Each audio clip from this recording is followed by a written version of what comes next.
Hello everyone! Ayan guys, unboxing tayo. Ayan, this is my welcome back vlog. And my vlog for today is unboxing tayo.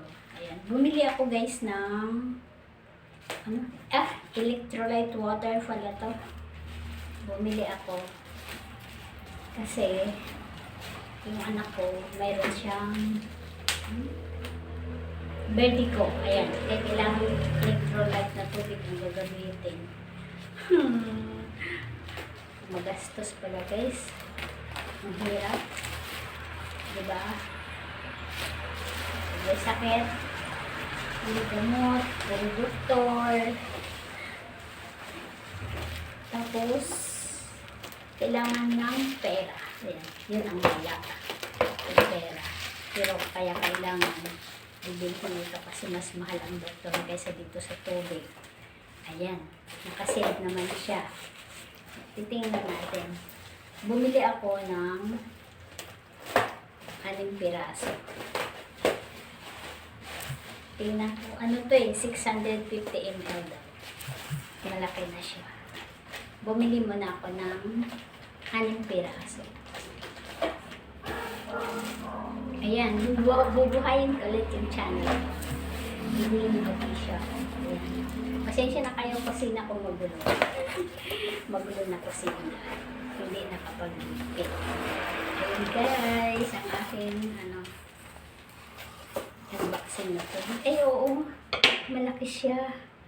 Malaki siya guys. Ayan o. Ganyan siya kalaki. Light water, electrolyte enhanced water. Tapos, meron siyang pH 8.2. Ayan. 650 ml. Tama nga. Tama pala. 650 ml. Malaki siya. Ayan. Meron akong, meron pala siyang bubbles na plastic kaya. Hindi siya. Ayan. Mura, mura na siya sa 200.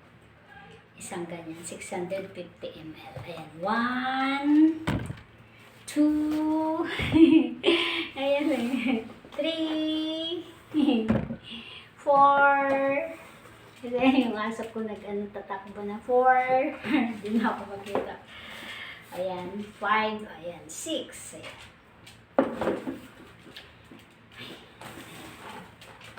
Kasi, dalawang beses na siya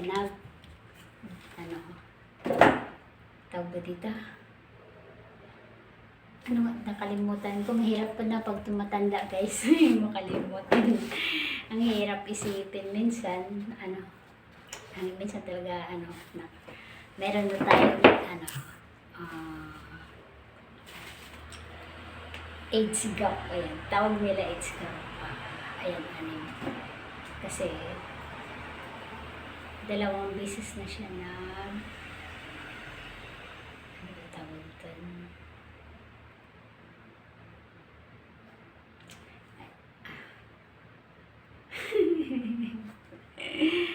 Ano ba tawag doon? Oh my goodness. Ayan.